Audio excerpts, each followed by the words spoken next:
तो जरा सोचिए, एक बहुत ही समझदार, मतलब पढ़ा लिखा और करोड़ों की कंपनी चलाने वाला कोई सीईओ है। अच्छा।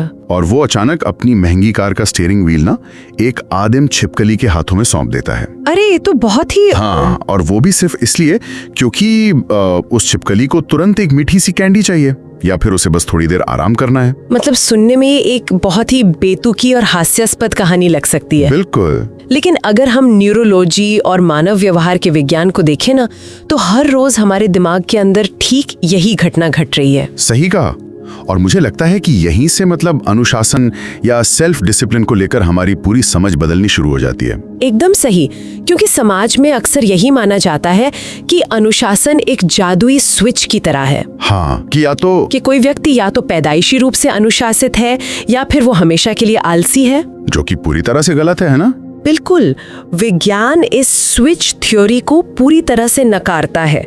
असल में अनुशासन कोई गुण नहीं है, ये एक निरंतर चलने वाला जैविक युद्ध है। तो चलिए आज इसे ही थोड़ा खोलकर समझते हैं, और आज के इस गहन विश्लेषण का मिशन भी ठीक यही है। हाँ, आज हम मार्टिन मीडोज की किताब 30 डेज टू सेल्फ डिसिप्लिन और इसके पीछे के जितने भी वैज्ञानिक तथ्य हैं ना, उनके एक विस्तृत लगभग 10 घंटे के अध्ययन का निचोड़ निकालने वाले हैं, जो कि बहुत जरूरी है। बिल्कुल। हमारा लक्ष्य ये समझना है कि स्वैच्छिक असुविधा, मतलब अपनी मर्जी से दर्द चुनने की कला क्या है, और हमारे अंदर बैठे उस छिपकली वाले दिमाग, जिसे लिजर्ड ब्रेन कहते हैं, उसे हराने की रणनीति क्या होनी चाहिए। और साथ ही इच्छा शक्ति के पीछे का असली विज्ञान भी। हाँ, क्योंकि हम सभी अक्सर नई आदतें बनाने या अनुशासन में रहने में फेल होते हैं, लेकिन इसका असली कारण वो बिल्कुल नहीं है जो दुनिया हमें बताती है। पता है, ये चर्चा केवल उन खोखले प्रेरणादायक कोट्स या मोटिवेशनल वीडियोस के बारे में नहीं है जो इंटरनेट पर भरे पड़े हैं। अरे वो तो हर जगह है। हाँ, असल में ये न्यूरोप्लास्टिसिटी के बारे में है। ये इस बारे में है कि हमारा दिमाग शारीरिक और रासायनिक स्तर पर कैसे काम करता है। मतलब जब हम अनुशासन की बात कर रहे होते हैं तो हम असल में न्यूरॉन्स की वायरिंग को फिर से जोड़ने की बात कर रहे होते हैं। तो सबसे पहला और सबसे बड़ा मिथक जो ये अध्ययन पूरी तरह से तोड़ देता है ना, हाँ, वो है मोटिवेशन का धोखा। हाँ, ये बहुत बड़ा मिथक है। हम सभी ने कभी ना कभी ये सोचा है कि कोई भी मुश्किल काम शुरू करने से पहले हमें अंदर से प्रेरित महसूस होना चाहिए। हम उस सही मूड का इंतजार करते हैं कि जब प्रेरणा आएगी तब काम शुरू होगा। बिल्कुल। और यही पर इंसान सबसे बड़ी गलती करता है, क्योंकि विज्ञान के अनुसार मोटिवेशन या प्रेरणा सिर्फ एक भावना है, और भावनाएं तो पानी की तरह होती है ना, बेहद अविश्वसनीय और लगातार बदलने वाली। मतलब एक दिन इंसान बहुत उत्साहित महसूस कर सकता है और अगले ही दिन वो बिना किसी कारण के पूरी तरह से थका हुआ महसूस कर सकता है। सही बात है। इसीलिए जो लोग सच में मानसिक रूप से मजबूत होते हैं, वो मोटिवेशन के भरोसे नहीं बैठते। तो उनका सिद्धांत क्या होता है? उनका सिद्धांत बहुत सीधा होता है। मेरा शरीर और मेरा दिमाग इस वक्त इस काम को करने से नफरत कर रहा है, लेकिन मैं भावनाओं को दरकिनार करके इसे पूरा करूंगी। अच्छा, यानी ये बात साबित हो जाती है कि एक्शन से इमोशन तय होता है, ना कि इसके विपरीत। बिल्कुल, तथ्य यही दर्शाते हैं। मतलब अगर हम काम शुरू कर दें तो प्रेरणा अक्सर अपने आप पीछे पीछे आ जाती है, पहले कदम उठाया जाता है और मानसिक स्थिति उसके अनुसार खुद को ढाल लेती है। एकदम सही। और इसको और गहराई से समझने के लिए हम वापस उस सीईओ और छिपकली वाले उदाहरण पर आते हैं। हाँ, वो कंसेप्ट बहुत दिलचस्प था। जो स्रोत हमने देखे हैं वे दिमाग के अंदर के युद्ध का बहुत ही शानदार तरीके से वर्णन करते हैं। हमारा जो प्रीफ्रंटल कॉर्टेक्स है वो उस समझदार सीईओ की तरह है। हाँ, जो लंबी अवधि के लक्ष्य, भविष्य की योजनाएं, अनुशासन और सफलता चाहता है। बिल्कुल। लेकिन हमारे दिमाग के ही एक गहरे हिस्से में अमिगडाला बैठा है, जिसे हम लिजर्ड ब्रेन या आदिम दिमाग कह सकते हैं। और ये अमिगडाला केवल 3 चीजें समझता है: आराम, खाना और तुरंत मिलने वाली खुशी। और समस्या तब शुरू होती है जब हम अपना अनुशासन तोड़ते हैं। हाँ। क्योंकि उस पल में हमारा वो समझदार सीईओ हार मान लेता है और शरीर का पूरा नियंत्रण उस आदिम छिपकली को दे देता है। लेकिन यहाँ जो सबसे दिलचस्प बात है वो ये कि इस छिपकली वाले दिमाग को हमें कोई विलन या दुश्मन नहीं मानना चाहिए, है ना? एकदम सही कहा आपने। ऐतिहासिक रूप से देखे तो ये अमिगडाला असल में हमारी सर्वाइवल इंस्टिंक्ट या बचने की प्रवृत्ति रही है। मतलब जब हम जंगलों में रहते थे हाँ, हजारों साल पहले जब इंसान गुफाओं में रहता था तब आराम करना, ऊर्जा बचाना और कैलोरी से भरा मीठा या फैटी खाना खोजना जिंदा रहने के लिए बहुत जरूरी था। तो असली समस्या आधुनिक दुनिया ने पैदा की है। बिल्कुल, हमारे आसपास जो ये इतनी सारी सुख सुविधाएं मौजूद है ना, उन्होंने इस प्राचीन सर्वाइवल सिस्टम को बुरी तरह से हाईजैक कर लिया है। मेरे ख्याल से सुपर नॉर्मल स्टिमुली का सिद्धांत इसी ओर इशारा करता है, जैसे सोशल मीडिया का अंतहीन स्क्रॉल करना, हाँ, या अल्ट्रा प्रोसेस्ड जंक फूड खाना, हाँ, या दिन भर वीडियो गेम्स खेलना, हाँ, ये चीजें इंसान के दिमाग में कृत्रिम डोपामीन का एक भारी सैलाब ला देती हैं। आपका विश्लेषण बहुत सही है। देखिए, डोपामीन हमारा वो न्यूरोकेमिकल है जो हमें कुछ हासिल करने की प्रेरणा देता है। लेकिन जब दिमाग को बिना कोई मेहनत किए सिर्फ एक स्क्रीन को स्वाइप करने से इतनी ज्यादा खुशी और डोपामीन मिल जाता है तो उसका पूरा सिस्टम ही बिगड़ जाता है। तो मतलब उसे मेहनत करने की जरूरत ही महसूस नहीं होती। बिल्कुल। एक बार जब दिमाग को ये मुफ्त का इनाम मिलने की आदत हो जाती है तो उसके लिए कोई भी मेहनत वाला काम जैसे किताब पढ़ना या व्यायाम करना, वो तो लगभग असंभव लगने लगता होगा। शारीरिक और रासायनिक रूप से, हाँ, लगभग असंभव। डोपामीन का ये जहरीला जाल उस प्री फ्रंटल कॉर्टेक्स रूपी सीईओ को पूरी तरह से सुन्न कर देता है। अरे बाप रे, ये तो ऐसा हुआ कि अगर किसी शिकारी को बिना शिकार किए ही रोज दावत मिलने लगे तो वो कभी जंगल में दौड़ना पसंद ही नहीं करेगा। बिल्कुल सटीक उदाहरण है ये।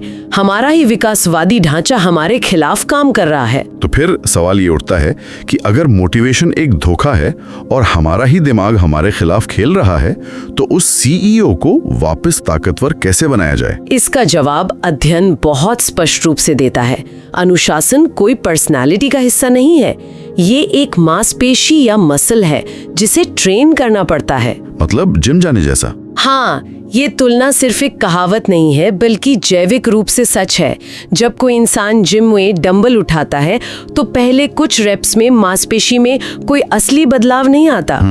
असली विकास उस आखिरी पल में होता है जब मांसपेशियां पूरी तरह से थक चुकी होती हैं, दर्द हो रहा होता है और दिमाग चीखता है कि बस अब रुक जाओ। हाँ, वो जलने वाला एहसास। बिल्कुल। अगर वो इंसान उस चीख को नजरअंदाज करके 1 मिनट और टिकता है, केवल तभी मांसपेशी के माइक्रोफाइबर टूटते हैं और वे पहले से बड़े और मजबूत होकर वापस जुड़ते हैं। अच्छा, तो अनुशासन की मानसिक मांसपेशी भी ठीक इसी तरह काम करती है। बिल्कुल। इसका मतलब है कि जब पढ़ते समय या कोई काम करते समय दिमाग ये सिग्नल दे कि अब किताब बंद कर दो या अब ध्यान भटक रहा है, हाँ, और कोई इंसान जानबूझकर सिर्फ 5 मिनट और फोकस करता है तो उस एक छोटे से दर्दनाक पल में अनुशासन की मानसिक मांसपेशी असल में विकसित हो रही होती है। एकदम सही पकड़े हैं। विज्ञान इस बात की पुष्टि करता है और न्यूरोलॉजी के नजरिए से देखें तो इन नए न्यूरल रास्तों को दिमाग में हार्डवायर होने में समय लगता है। इसे 30 डे न्यूरोप्लास्टिक विंडो का नाम दिया गया है ना? हाँ, किसी भी नई आदत को दिमाग की वायरिंग का हिस्सा बनने में लगभग 30 से 66 दिन लगते हैं। और ये 30 दिन कोई आसान सफर नहीं होते। स्रोत इन दिनों को 3 बहुत ही स्पष्ट हिस्सों में बांटते हैं। पहले 10 दिन तो एकदम नर्क के समान होते हैं। बिल्कुल, जहाँ शरीर और दिमाग पूरी ताकत से उस बदलाव का विरोध करते हैं। फिर अगले 10 दिन कंफ्यूजन या असमंजस के होते हैं, जहाँ दिमाग पुरानी और नई आदत के बीच झूलता रहता है। और केवल आखिरी 10 दिनों में जाकर दिमाग उस नए एल्गोरिदम को स्वीकार करना शुरू करता है। यही कारण है कि ज्यादातर लोग किसी नई आदत को अपनाने में विफल रहते हैं, है ना? इंसान उस नर्क वाले शुरुआती दौर में ही घबराकर हार मान लेता है। वो ये नहीं सोचता कि वो दर्द सिर्फ एक अस्थायी जैविक प्रक्रिया है। और यहीं पर एक बहुत ही महत्वपूर्ण अवधारणा सामने आती है, स्वैच्छिक असुविधा या वॉलंटरी डिस्कम्फर्ट। एक सेकंड, यहाँ मुझे थोड़ा रुककर इस विचार को चुनौती देनी होगी। बताइए। मतलब जब मैंने पहली बार ये पढ़ा कि हमें अपनी मर्जी से दर्द चुनना चाहिए तो ये मुझे बहुत ही अजीबो और पीछे ले जाने वाला लगा।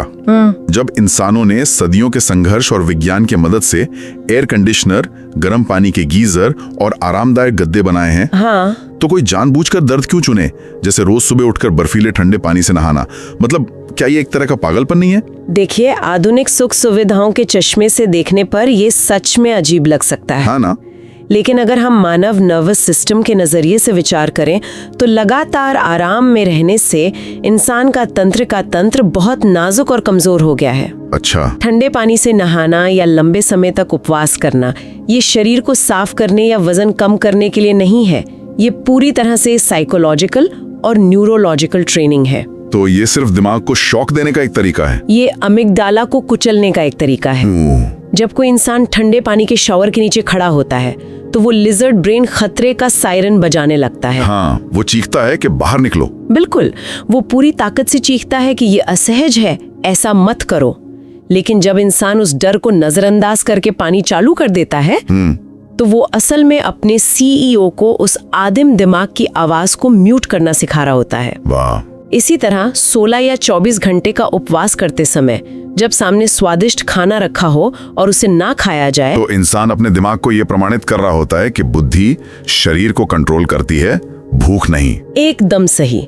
ये जानबूझकर चुना गया दर्द असल में जीवन के अनचाहे तनावों को झेलने का एक बेहतरीन अभ्यास है। यार, ये बहुत ही गहरा विचार है कि हम असल में अपनी इच्छाओं और आवेगों पर नियंत्रण पाना सीख रहे हैं। हाँ। लेकिन रोजमर्रा की जिंदगी में जो अचानक उठने वाली इच्छाएं होती हैं, जो क्रेविंग्स होती हैं, उनका क्या करें?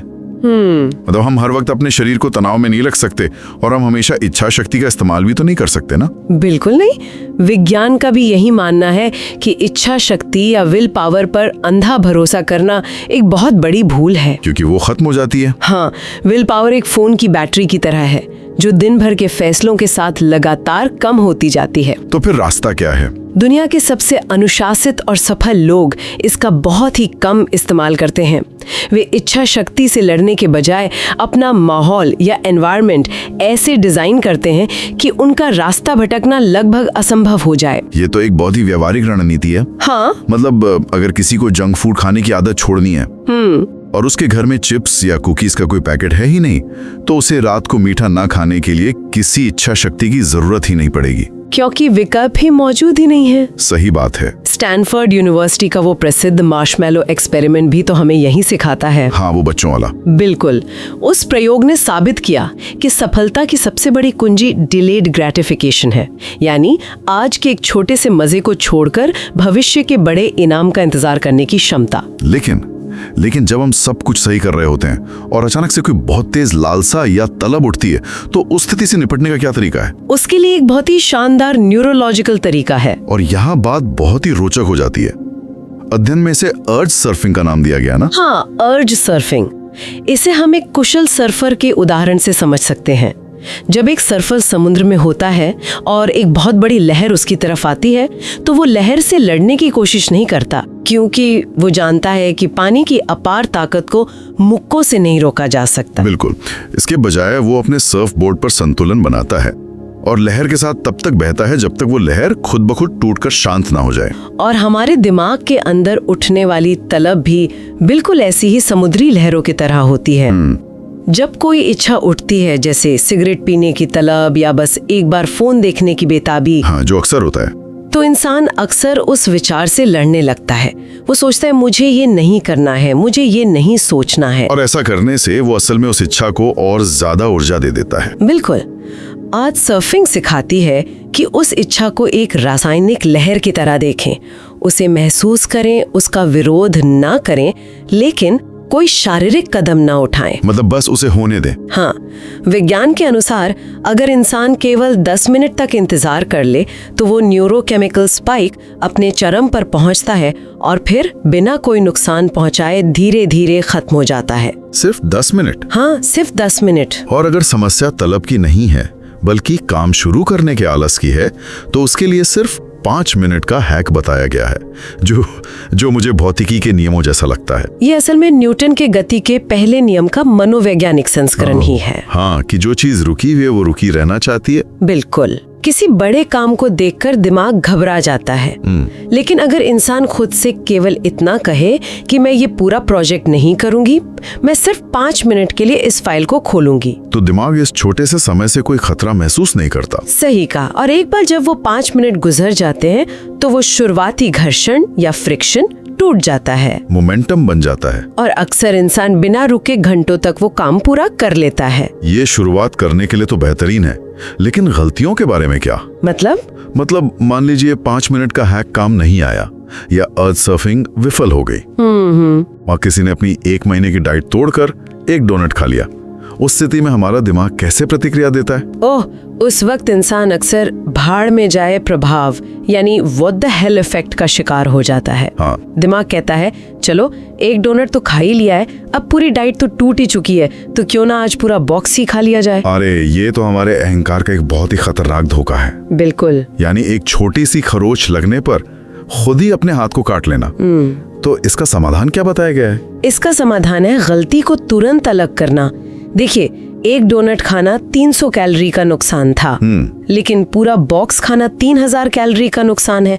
समझदार व्यक्ति तुरंत खून बहना रोकता है, जिसे स्टॉप द ब्लीडिंग कहते हैं। मतलब वो उस एक गलती को स्वीकार करता है, लेकिन उसे पूरे दिन या पूरे महीने की विफलता नहीं बनने देता। एकदम सही। अच्छा, तो माहौल सेट करने और लहरों पर सर्फिंग करने की बात तो हो गई, लेकिन अब असल में कोई बहुत बड़ा डरावना और मुश्किल काम शुरू करना होता है। हाँ, तो जो मानसिक और शारीरिक थकान महसूस होती है उसका क्या करें? स्रोत में नेवी सील्स के एक नियम का जिक्र है जिसने मुझे सच में सोचने पर मजबूर कर दिया। वो नेवी सील्स का 40% का नियम शारीरिक और मानसिक सहन शक्ति का एक अद्भुत उदाहरण है। हाँ, इस नियम के अनुसार जब हमारा दिमाग पूरी तरह से हार मान लेता है और हमसे कहता है कि बस मैं पूरी तरह से थक चुका हूँ, अब मुझसे एक कदम भी नहीं चला जाएगा। तो असल में उस वक्त हमने अपनी कुल शक्ति का केवल 40% ही इस्तेमाल किया होता है। बाकी का 60% शरीर में एक सुरक्षित रिजर्व की तरह जमा होता है। और पता है इसका कारण क्या है? क्या? फिर से हमारा वो आदिम दिमाग अमिगडाला का मुख्य काम शरीर को जीवित रखना है, इसलिए जब भी शरीर अपनी ऊर्जा का एक हिस्सा खर्च करता है, हाँ, वो सेंट्रल गवर्नर की तरह काम करने लगता है। वो थकान और दर्द के सिग्नल भेजने लगता है ताकि इंसान रुक जाए और आपातकाल के लिए ऊर्जा बची रहे। तो जब कोई इंसान उस 40% की काल्पनिक दीवार को पार करने का साहस दिखाता है, तभी वो अपनी असली क्षमता को छू पाता है। बिल्कुल, लेकिन अक्सर लोग इस दीवार तक पहुंचने से बचने के लिए ना एक बहुत ही चतुर तरीका अपनाते हैं। हाँ, जिसे अध्ययन में नकली प्रोग्रेस या फेक प्रोग्रेस कहा गया है। ये तो बहुत ही आम है। बहुत ज्यादा। लोग घंटों बैठकर योजनाएं बनाते हैं, टू डू लिस्ट को एकदम सजाते हैं, अलग रंगों की पेन से। हाँ, या फिर उत्पादकता बढ़ाने वाले पॉडकास्ट और वीडियो सुनते रहते हैं, और दिमाग को यह महसूस होता है कि बहुत काम हो रहा है। उसे एक नकली डोपामिन हिट मिलता है, जबकि असल में जो काम होना चाहिए था वो जीरो होता है। बिल्कुल जीरो। इस नकली प्रोग्रेस से बचने का सबसे प्रभावी तरीका है माइक्रो आदतें या माइक्रो हैबिट्स। पर में ये हास्यास्पद लगता है कि एक पुशअप से कौन सा शरीर बन जाएगा। लेकिन शरीर बनाना इसका लक्ष्य है ही नहीं ना।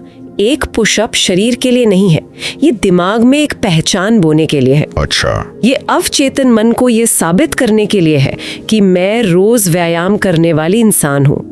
इसी तरह की आदतों को कीस्टोन आदतें भी कहा जाता है। जैसे सुबह उठ के सबसे पहले अपना बिस्तर ठीक करना। बिल्कुल, ये सिर्फ एक चादर बिछाने का काम नहीं है, ये एक डोमिनो इफेक्ट पैदा करता है।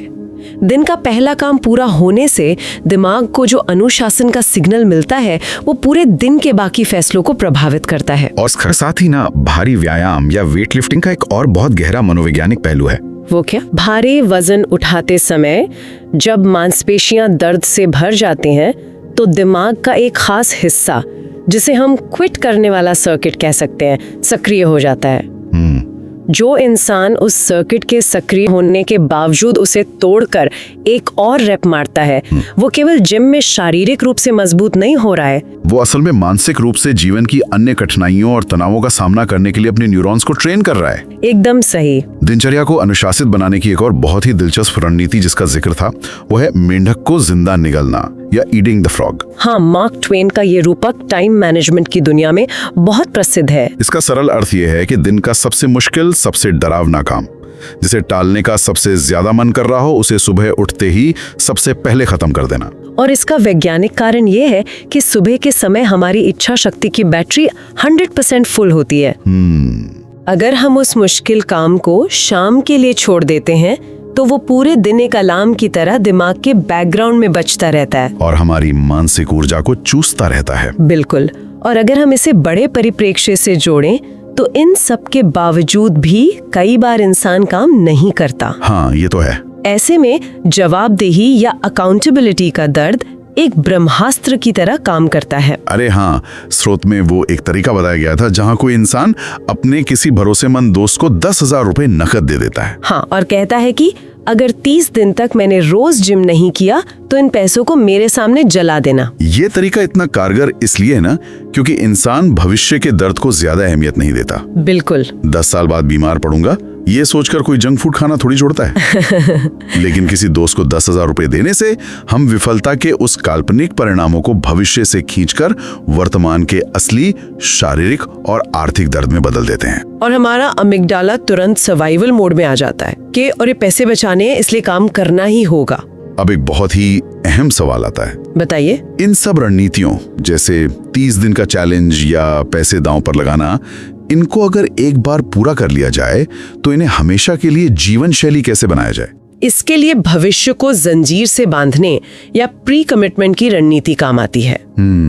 ये स्वीकार करना कि हमारा भविष्य का रूप कमजोर हो सकता है, जैसे रात को 10 बजे इंटरनेट रूटर का अपने आप बंद होने का टाइमर लगा देना। अच्छा। हाँ, जब रात के 10 बजेंगे और थका हुआ दिमाग सोशल मीडिया देखना चाहेगा तो विकल्प ही नहीं होगा। स्मार्ट। और साथ ही खतरों की पहले से पहचान करना भी उतना ही जरूरी है, जिसे मनोविज्ञान में प्री मॉर्टम कहते हैं। बिल्कुल। कोई भी नया काम या 30 दिन का चैलेंज शुरू करने से पहले शांति से बैठकर ये सोचना कि ऐसी कौन सी 5 चीजें हैं जो मेरा ये अनुशासन तोड़ेंगी, और फिर उन चुनौतियों का समाधान पहले से एक कागज पर लिख कर रखना। हाँ, लेकिन देखिए, ये सभी मानसिक ट्रिक्स अपनी जगह हैं, पर एक जैविक सच्चाई है जिसे कोई भी इच्छा शक्ति नहीं हरा सकती, और वो है नींद। एकदम सही।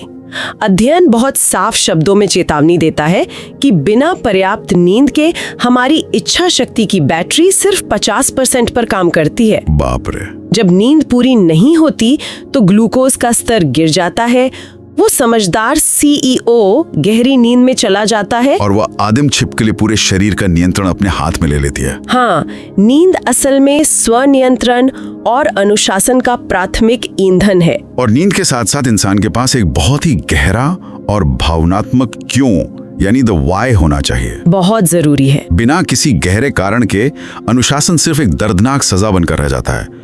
मतलब मुझे सिर्फ फिट दिखना है, ये तो एक बहुत ही कमजोर और सतही कारण है। हाँ, ये ज्यादा दिन नहीं टिकता। लेकिन अगर कोई ये कहे कि मुझे इसलिए फिट होना है ताकि मैं अपने बच्चों के साथ मैदान में भाग सकूं और बुढ़ापे में अस्पताल के बिस्तर पर दूसरों का मोहताज ना रहूं, तो ये एक जैविक और गहरा कारण है। ये वो कारण है जो उस 40% वाली दीवार को तोड़ने की ताकत देता है। और जब ये क्यों इतना स्पष्ट और गहरा हो जाता है ना, तो इंसान के अंदर एक अंतिम पहचान का बदलाव आता है। पहचान का बदलाव? हाँ, ये बदलाव मैं क्या करती हूँ से मैं क्या हूँ तक का होता है। मतलब आई डू से आई एम तक। बिल्कुल।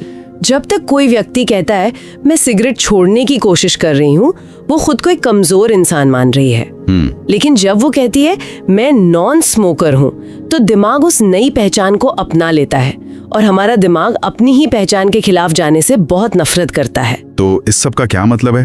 अगर पहचान बदल भी जाए तो हम इंसान कभी ना कभी तो गलती करेंगे ही ना। हाँ बिल्कुल। जिसे परफेक्शनिज्म कहते हैं कि जब मेरे पास सही लैपटॉप होगा, सही माहौल होगा और सब कुछ परफेक्ट होगा, केवल तभी मैं काम शुरू करूंगा। और ये एक महत्वपूर्ण सवाल खड़ा करता है। क्या? कि परफेक्शनिज्म असल में कोई गुण है ही नहीं, ये विफलता के डर से पहना गया एक मुखौटा है। स्रोतों का स्पष्ट और सीधा संदेश है, खराब और भद्दा एक्शन परफेक्ट इनएक्शन से, मतलब कुछ ना करने से 10,000 गुना बेहतर है। काम गंदा ही सही, पर उसे पूरा करना सबसे जरूरी है। इसे एग्जीक्यूट अगली कहा जाता है। बिल्कुल। और जब काम करते हुए कोई बड़ी गलती हो जाए या 30 दिन के चैलेंज में कोई एक दिन चूक जाए, तो अक्सर लोग खुद को कोसने लगते हैं। और इसीलिए निर्मम माफी या द फॉरगिवनेस रीसेट की तकनीक जरूरी है। अगर इंसान एक दिन हार मान लेता है तो अपराध बोध या गिल्ट से भर जाने के बजाय उसे 5 सेकंड के अंदर खुद को माफ करना आना चाहिए। हाँ, उस गलती को सिर्फ एक डेटा पॉइंट मानना चाहिए। मैं इसलिए फेल हुई क्योंकि मैं कल रात सोई नहीं थी, बात खत्म। क्योंकि अपराध बोध आगे बढ़ने के मोमेंटम को पूरी तरह नष्ट कर देता है। एकदम सही। तो अगर हम इस पूरे 10 घंटे के अध्ययन के पन्नों को समेटें और इसका निचोड़ निकालें तो तस्वीर बहुत ही साफ नजर आती है। बिल्कुल। आज का आधुनिक समाज हमें लगातार आराम, सुख सुविधाएं और सस्ता डोपामीन बेचकर एक कमजोर कठपुतली बना रहा है। लेकिन स्वैच्छिक असुविधा अपनाकर, अपने लिजर्ड ब्रेन के काम करने के तरीके को समझकर और इच्छाओं की लहरों पर सर्फिंग करने जैसी रणनीतियों के माध्यम से इंसान इस मैट्रिक्स के जाल से बाहर आ सकता है। वो सिर्फ अपनी इच्छाओं का गुलाम नहीं रहता, बल्कि अपने दिमाग और शरीर का अजेय शासक या अल्टीमेट सॉवरेन कमांडर बन जाता है। अनुशासन, जैसा कि अक्सर माना जाता है, कोई बेड़ियों वाला प्रतिबंध नहीं है। असल में अपनी ही इच्छाओं और आवेगों का गुलाम न होना ही दुनिया की सबसे सच्ची आजादी है। बिल्कुल सही। और जाने से पहले मैं एक विचार यहाँ छोड़ना चाहता हूँ जो इन सभी स्रोतों को गहराई से पढ़ने के बाद मेरे दिमाग में आया। बताइए। जरा सोचिए, एक ऐसी दुनिया में जहां आर्टिफिशियल इंटेलिजेंस और तकनीक हर एक चीज को और भी ज्यादा आसान, बिना मेहनत वाला और तुरंत उपलब्ध करा रही हैं, हाँ। तो क्या भविष्य में स्वैच्छिक असुविधा या अपनी मर्जी से दर्द चुनना ही एक इंसान को दूसरों से अलग करने वाली सबसे बड़ी सुपर पावर नहीं बन जाएगी? ये तो बहुत ही गहरा विचार है। मतलब क्या आने वाले समय में केवल वही गिने चुने लोग इस दुनिया को चलाएंगे जो आराम ठुकराकर अपनी मर्जी से दर्द चुनना जानते हैं? इस बारे में जरूर सोचिएगा। हम फिर मिलेंगे एक नए विषय और एक नई गहरी चर्चा के साथ।